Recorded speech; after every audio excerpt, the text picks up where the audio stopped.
The episode that is nearest and dearest to my heart is the pilot, first episode. It depicts his anxiety about starting this experience, which is such an unknown. It's universal for every fourth-year medical student one day. Next year, the intern, and people are calling you, "Doctor, what is the answer? What do we do?" And you're no different than you were the day before. Necrosis and infected stool most likely indicate what, Dr. Dorian? The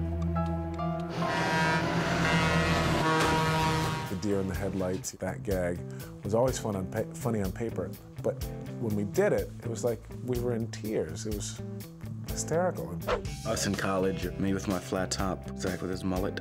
That's pretty cool though, man. I mean, because I did have a flat top like that. There was one episode where I had to say, like, "I told you so" at the end of a scene, and he was like, "You know what, don't say I told you so, just do an I told you so song and dance."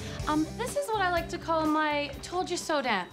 I told you so, I told you so, I told you so, I told you so, I told you so, I told you so. That's probably the first and the last time, actually, that I've ever sang on the show. Anytime that there's a musical episode, I'm conspicuously absent. We did a musical Scrubs the first year. We had to put the surgeons and medical people against each other. We decided to do it like West Side Story.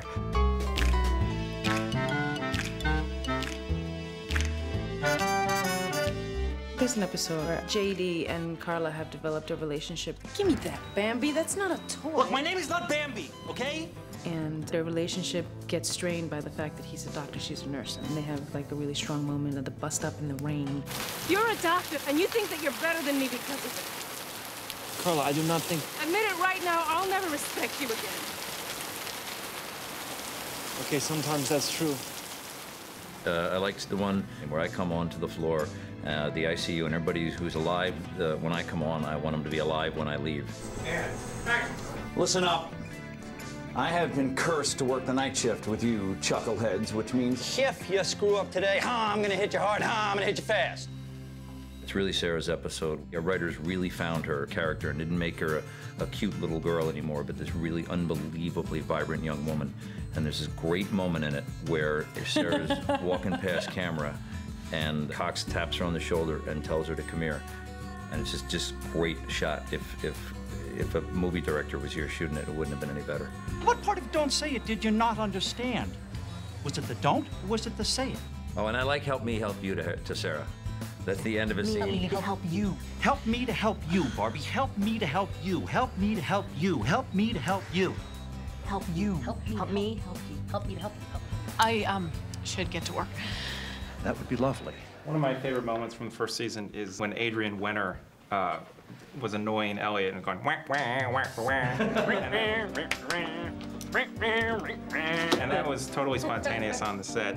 I think we just in the script it said does something annoying to Elliot, and we were doing that in the writers' room for weeks. If you're not gonna help, get the hell out of my face and just go wait for your trust fund to mature. Dr. Reed, can I see you a minute? Dr. Kelso, I am so sorry. We should not talk about the first year without speaking of my old lady, right? Are you a good doctor? God, too soon to tell. For me, that was the first real emotional episode that we had done that really touched a lot of people's hearts. And of course, you know, I happened to be in the episode in a fantasy. Elliot became powerful, and Turk bonded with the patients in a way that he never had before, and JD sort of got through his first death, and she was okay with dying, and she sort of helped him, made him evaluate his life. That episode was directed by Mark Buckland, and it won a Humanitas Award. Find her.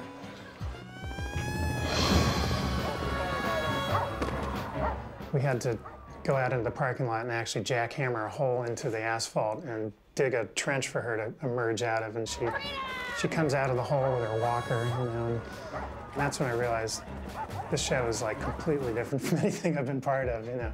One of my favorite things about Scrubs is that even though it's a comedy, it really takes the time to slow down and deal with real issues, either in relationships or, you know, with the realities of working in a hospital.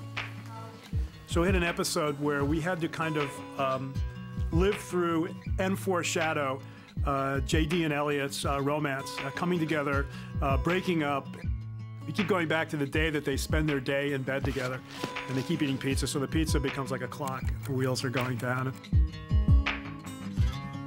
It was a very inventive show where a shrink had been called in to talk to all of the doctors about their life. And of course, as they do it, a lot of interesting things get revealed.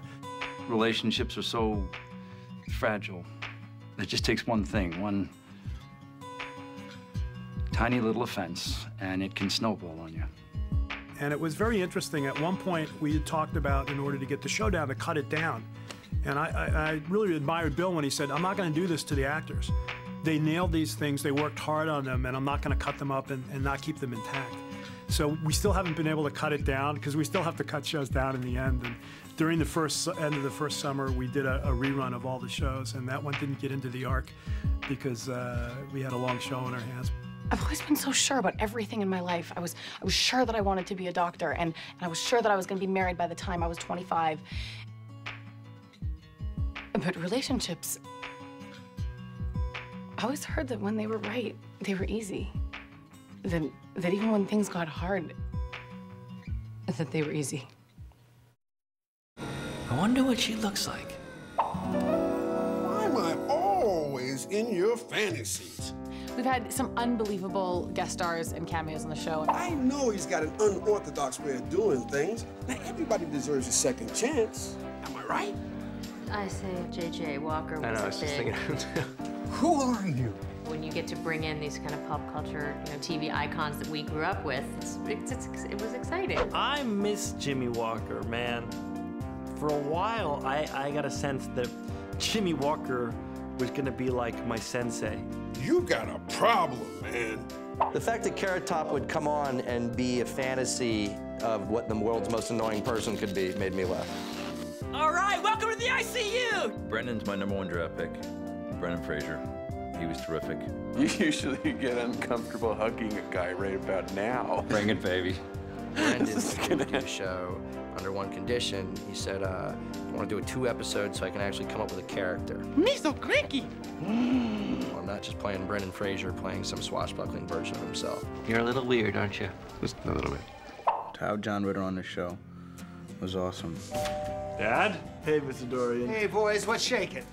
And so when I met him, and he knew my name, it was kind of cool. He was like, Donnie, which I don't like to be called, but the fact that John Ritter called me Donnie, the dude who, in my eyes was the best, physical comedian on television I'd ever seen. There's a little moment in the cafeteria, JD's dad, where he's stolen Jell-O. Yes. And that's just, he just comes and kind of places it on the table. How you doing, Elliot? When John Ritter was on, I liked it when he had Zach pull his finger and he farted. It was never written in the script. He just really had to fart. And it's on camera for everybody to see. It makes me laugh. Pull my finger. I'm not gonna pull your finger. Pull my finger, see what happens. I pooed a little. Sean Hayes was nice enough to come in and play the Golden Boy intern that JD was competing with. Hey, man, how are you? Hey, how are you? Oh, okay. There that is. The best thing about it is all these characters were people that came because they knew us and liked the show.